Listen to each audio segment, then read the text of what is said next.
नमस्कार दोस्तों, स्वागत है आपका स्टडी आई के एजुकेशन प्लेटफॉर्म में। मेरा नाम कपिल सिक्का और आज हम करने जा रहे हैं ड्राफ्ट मीडिएशन बिल 2021 के बारे में। आपको याद होगा कि पार्लियामेंट ने अभी हाल ही में एक लिस्ट ऑफ एक्ट्स भेजी है। कौन कौन से एक्ट वहाँ पे चर्चा में आएंगे, कौन कौन से एक्ट को पार्लियामेंट को पास करना है, और इसी के चलते नवंबर के फर्स्ट वीक में पार्लियामेंट ने आप लोगों से सजेशंस भी मांगे थे। जी हाँ, बिल्कुल, पार्लियामेंट जब भी कोई लॉ फ्रेमिंग करती है, लॉ मेकिंग करती है, तो वो अपने सिटीजन से सजेशन ज़रूर मांगती है। तो जब भी आप इस तरह के सजेशंस के बारे में कुछ देखें तो ज़रूर अपने सजेशन जो है वो पार्लियामेंट तक पहुँचाएं। पार्लियामेंट उनको इनकॉर्पोरेट भी करती है और एक इंक्लूसिव लॉ मेकिंग की तरफ बढ़ती है। तो आज हम चर्चा करने जा रहे हैं ड्राफ्ट मीडिएशन बिल की।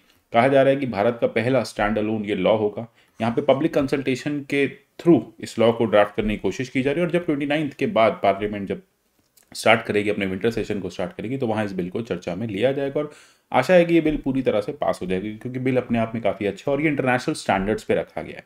पहली बार हम यहाँ पे कॉन्सिलिएशन और मीडिएशन को इंटरचेंज करने की बात करें। अभी तक आपने देखा होगा जब जब डिस्प्यूट्स होते हैं, जब हम बात करते हैं ऑल्टरनेट डिस्प्यूट रेजोल्यूशन का, एडीआर मैकेनिज्म का, तो हमेशा से कॉन्सिलिएशन जो है वो काफ़ी ज़्यादा प्रोमिनेंट एक्टिविटी देखी जाती है। इनफैक्ट आप देखेंगे कि कॉन्सिलिएशन को लेकर हमारे पास एक एक्ट भी है, लेकिन जब बात आती है मीडिएशन की, तो शायद हमारे पास किसी भी तरह की कोई लॉज नहीं थे। इनफैक्ट अगर मीडिएशन मध्यस्थता हम कराते हुए चलेंगे तो कोर्ट पे भी बर्डन जो है वो कम रहेगा। बहुत सारे ऐसे कॉर्पोरेट डिस्प्यूट्स होते हैं जो मीडिएशन से सुलझाए जा सकते हैं, लेकिन कोई मैकेनिज्म नहीं होने की वजह से हर एक मीडिएशन को कोर्ट जाना पड़ता है। इसी के लिए सुप्रीम कोर्ट ने एक मीडिएशन ट्रेनिंग मैनुअल भी अपने वेबसाइट पर अपलोड किया हुआ है, जिससे मीडिएशन और कॉन्सिलेशन को सुप्रीम कोर्ट बढ़ावा देता है। इससे क्या होता है, कोर्ट पे बर्डन कम होता है, रिसोर्सेज का ठीक से यूटिलाइजेशन होता है, और जो आउट ऑफ नॉन आप कहें कि कंट्री के लिए बहुत ज़्यादा इंपॉर्टेंट डिस्प्यूट्स नहीं होते, या फिर जो इंडिविजुअल डिस्प्यूट्स होते हैं, कंपनी के डिस्प्यूट्स होते हैं, वो इजीली रिजॉल्व किए जा सकते हैं। जानेंगे सब कुछ इस वीडियो में, जुड़े रहिए हमारे साथ। अच्छा, यहाँ पे आप पीडीएफ्स को डाउनलोड कर सकते हैं कपिल लाइव से। ये मेरा टेलीग्राम चैनल है, @कपिल सिक्का का ट्विटर हैंडल से भी आप मुझे फॉलो कर सकते हैं। पहले जानने की कोशिश करते हैं मीडिएशन होता क्या है। What is mediation? देखो, मीडिएशन एक ऑल्टरनेटिव मेथड है डिस्प्यूट रेजोल्यूशन का, जहां पे आपको कोर्ट नहीं जाना पड़ता। मतलब दो लोग जो हैं वो आपस में कोर्ट के बाहर आउट ऑफ कोर्ट सेटलमेंट, अगर हम बहुत सरल शब्दों में समझें तो आउट ऑफ कोर्ट सेटलमेंट कर लेते हैं। ये स्ट्रक्चर्ड होता है, वॉलंटरी होता है, इंटरैक्टिव नेगोशिएशन के थ्रू होता है। मतलब जो दो पार्टीज होती हैं, दो तीन पार्टीज डिस्प्यूट पे जो होती हैं, वो एक नेगोशिएशन के प्रोसेस को चलाती हैं। सबसे बड़ी बात है कि कोई थर्ड पार्टी जो होती है वो उसका कोई इस पे, मतलब थर्ड पार्टी या फिर हम बात करें कोर्ट के, कोई डायरेक्शंस की ज़रूरत नहीं पड़ती। आपस में आप एमिकेबली अपने डिस्प्यूट्स को सॉल्व कर सकते हैं। ये पार्टी सेंटर्ड प्रोसेस होता है। यूजुअली क्या होता है, आप एक थर्ड पार्टी को साथ में बिठाते हैं, वो आपको सलाह देती है, आपका समझौता कराती है, और इस तरह से मीडिएशन जो है वो स्ट्रक्चरली हो जाता है। अगर हम बात करें भारत में किन किन लॉज के थ्रू मीडिएशन को किया जाता है, देखिए भारत के पास अपना अभी तक कोई मीडिएशन का लॉ नहीं है। मीडिएशन जो है हमने लीगली रिकॉग्नाइज किया पहली बार इंडस्ट्रियल डिस्प्यूट एक्ट 1947 से। यहाँ पे हमने डिस्प्यूट रेजोल्यूशन के लिए मीडिएशन को एक तरीका माना। तो आप कह सकते हैं कि mediation alternative dispute resolution process का एक पार्ट है। 1999 में सीपीसी की हम बात करें तो वहाँ एक अमेंडमेंट पास किया गया और सेक्शन 89 में प्रोवाइड किया गया कि किस तरह से ऑल्टरनेटिव डिस्प्यूट रेजोल्यूशंस जो हैं वो यूज़ किए जाएंगे, और वहाँ पे जितने भी पेंडिंग डिस्प्यूट्स हैं उनको सेटल किया जाएगा। अब यहाँ पे क्या होगा, पार्टी से कंसेंट ली जाएगी, वहाँ पे लोक अदालत लगाई जाएंगी, कॉन्सिलेशन किया जाएगा, आर्बिट्रेशन किया जाएगा, जुडिशियल सेटलमेंट किया जाएगा, या मीडिएशन किया जाएगा। मतलब अगर दोनों पार्टी चाहेंगी तो मीडिएशन के लिए भी भेजा जा सकता है। अगर हम बात करें मीडिएशन रूल्स 2003 की, वहाँ पे मैंडेटरी मीडिएशन की बात की जाती है। यहाँ पे कोर्ट जो है वो मीडिएशन के लिए केसेस को रेफर कर देता है जब पार्टीज़ जब पार्टीज़ होती हैं वो मीडिएशन के लिए तैयार नहीं होती। ठीक है, तो अगर हमें लगता है कि सेटलमेंट किया जा सकता है, कोई पार्टी आपस में डिस्प्यूट को रिजॉल्व नहीं कर पा रही है, पार्टीज़ जो हैं वो रेफरेंस के लिए रेडी नहीं है, या फिर डिस्प्यूट रिजॉल्व नहीं कर पा रही हैं, तो उनको सेटलमेंट के लिए भेजा जा सकता है। अब इसी दिशा में हमने मीडिएशन बिल 2021 को इंट्रोड्यूस किया है। ऑब्जेक्टिव्स देख लेते हैं। मीडिएशन किया जाएगा, एनकरेजमेंट प्रमोट किया जाएगा, इंकरेजमेंट किया जाएगा और फैसिलिटेट किया जाएगा इस प्रोसेस को। कमर्शियल और इस तरह के डिस्प्यूट्स को रिजॉल्व किया जाएगा। Domestic international mediation settlement agreements को इन्फोर्स किया जाएगा। ये रहेगा एक रजिस्ट्रेशन ऑफ मीडिएटर्स के लिए एक बॉडी होगी। ठीक है, साथ ही साथ कम्युनिटी मीडिएशन को बढ़ावा दिया जाएगा, और ऑनलाइन मीडिएशन के प्रोसेस को, भाई ऑनलाइन का युग है, ई मीडिएशन के प्रोसेस को बढ़ावा दिया जाएगा। अब इस बिल में प्री लिटिगेशन मीडिएशन की बात की गई है, यानी आप पहले लिटिगेशन में ना जाएं, सीधा कोर्ट ना चले जाएं, पहले मीडिएशन करने की कोशिश करें, मध्यस्थता करने की कोशिश करें। अगर मीडिएशन फ्लॉप हो जाता है, सक्सेसफुल नहीं हो पाता, फेल हो जाता है, तो फिर आप जा सकते हैं कोर्ट के पास। अच्छा, यहाँ पे टाइमली सेफगार्ड्स की बात की गई है और लिटिगेंट्स के इंटरेस्ट के बढ़ावे की भी बात की गई है। तो यहाँ पे कॉम्पिटेंट अथॉरिटी के थ्रू ये मीडिएशन जो है कराया जाएगा। सक्सेसफुल आउटकम जो होगा मीडिएशन का, वो मीडिएशन सेटलमेंट एग्रीमेंट के थ्रू एनफोर्स किया जाएगा, यानी एक एमएसए साइन कराया जाएगा और उसके थ्रू एनफोर्समेंट होगा। दो पार्टीज के बीच में, लेटर से अमेजॉन और रिलायंस का डिस्प्यूट है, कोर्ट नहीं जाके वो मीडिएशन के थ्रू भी उसे सॉल्व कर सकते थे। ठीक है, तो इस तरह के जो लॉज हैं वो मीडिएशन में हेल्प करेंगे। अब मीडिएशन सेटलमेंट एग्रीमेंट जो है वो बेसिकली दोनों पार्टीज के बीच में होगा और उसके अकॉर्डिंग यहाँ पे उसको आप अप्लाई या इन्वोक कर सकते हैं, इन्फोर्स कर सकते हैं। अब क्योंकि ये एक कंसेंसुअल एग्रीमेंट के बाहर है, दोनों पार्टीज की बात करें हम, यहाँ पे दोनों पार्टीज ने एग्री किया है, तो यहाँ पे ये भी कहा गया कि अगर लगता है मीडिएशन से आप सक्सेसफुल नहीं है, आप मीडिएशन से खुश नहीं, तो आप उसको चैलेंज कर सकते हैं। सबसे बड़ा आता है मीडिएशन काउंसिल ऑफ इंडिया के स्टैब्लिशमेंट की बात की गई कि मीडिएशन काउंसिल जो है मीडिएशन के लिए स्टैब्लिश की जाएगी। कम्युनिटी मीडिएशन की बात यहाँ पे की गई, तो बहुत ज़्यादा इंपॉर्टेंट चीज़ें जो यहाँ पे दी गई हैं। सबसे बड़ी बात है कॉन्फिडेंशियलिटी का मैकेनिज्म रखा गया है। अगर दो पार्टीज जो है मीडिएशन में गई हैं तो उनके बारे में जो भी डेटाज हैं, जो भी चीज़ें हैं, उनको पब्लिक नहीं किया जाएगा, उनको कॉन्फिडेंशियल रखा जाएगा जब तक प्रोसेस जो है वो सक्सेसफुल नहीं हो जाता, जब तक ख़त्म नहीं हो जाता।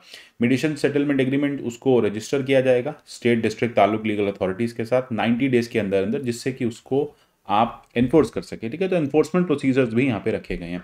देखिए बिल क्यों नेसेसरी है? बिल इसलिए नेसेसरी है क्योंकि भारत में जिस तरह से इंटरनेशनल इन्वेस्टमेंट्स बढ़ती जा रही हैं, कॉर्पोरेट सेक्टर बढ़ता जा रहा है, तो ऐसे में मीडिएशन बिल का होना, एक्ट का होना काफ़ी नेसेसरी है।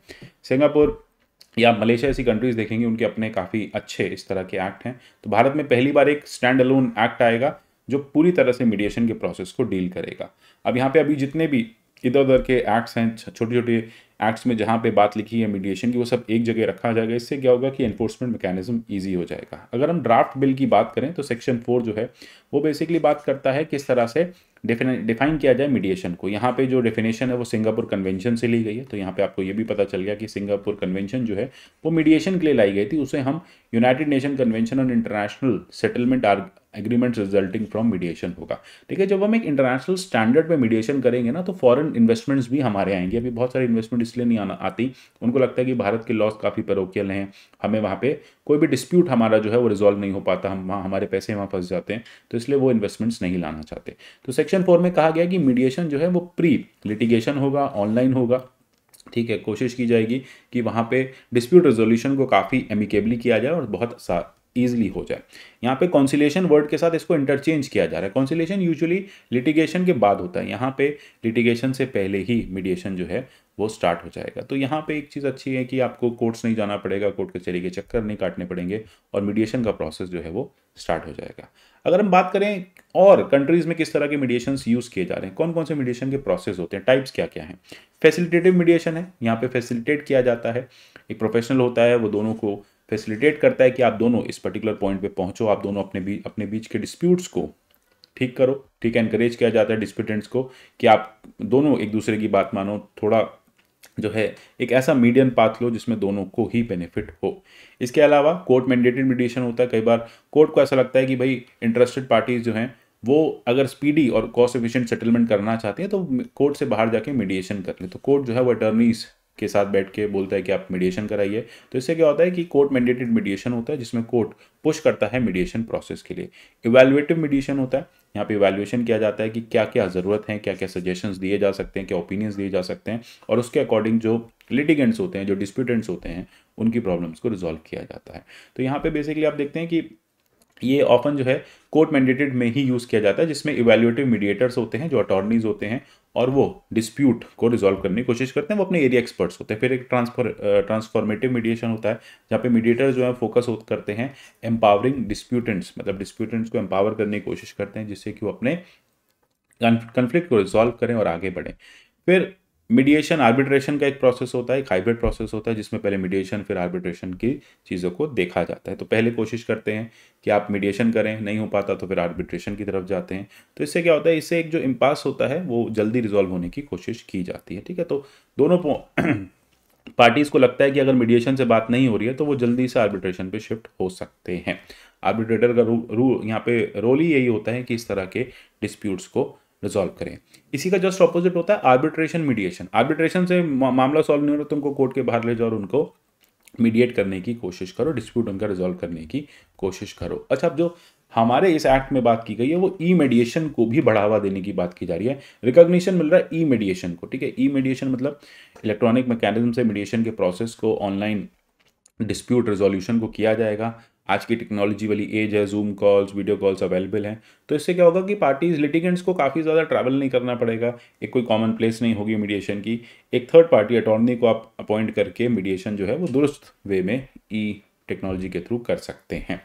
तो यही कहा जा रहा है कि बिल काफ़ी अच्छा है, अगर ये पास हो जाए तो इंडिया के लिए फाइनेंशियल सेक्टर के लिए रिफॉर्म्स एक तरह से देखे जाएंगे। देन आपके एडमिनिस्ट्रेटिव सेक्टर में भी कॉर्पोरेट सेक्टर में भी जो रिफॉर्म्स हैं वो देखे जाएंगे। तो बिल काफ़ी डायनेमिक शिफ्ट देगा, हमारी सोसाइटी जो है मीडिएशन की तरफ बढ़ेगी। कोर्ट पे बर्डन, जैसे मैं बार बार कह रहा हूँ कि कोर्ट पे बर्डन काफ़ी कम हो जाएगा। कोर्ट का काफ़ी समय इस तरह के लिटिगेशंस ले जाते हैं जो किसी एक पर्टिकुलर प्रॉब्लम को एड्रेस करते हैं, लेकिन सोसाइटी एट लार्ज को बहुत एड्रेस नहीं करते। सबसे बड़ी बात है कि यहाँ पे अगर ये बिल होगा तो एक फर्टाइल सॉइल बनेगी देश में, लोग ज़्यादा इन्वेस्टमेंट को लेके आएंगे, कॉर्पोरेट सेक्टर हमारा मजबूत होगा। और सबसे बड़ी बात है जो सोशो इकोनॉमिक स्ट्रेटा चेंज हो रहा है, जिस तरह से डिस्प्यूट्स इस समय उभरते आ रहे हैं, उन डिस्प्यूट्स का रिजोल्यूशन अगर आसान होगा तो फिर सोसाइटी जो है वो लीगली भी साउंड हो जाएगी। तो ये सारे बेनिफिट्स हैं मीडिएशन के। आप मुझे और वो बेनिफिट्स बता सकते हैं, कमेंट सेक्शन में बताइए आपको क्या लगता है कि इस तरह के लॉस किस तरह से कॉर्पोरेट सेक्टर के लिए बेनिफिशियल होंगे। तो मिलते हैं अगले ऐसे की सेशन में, तब तक के लिए good bye, take care and God bless you all.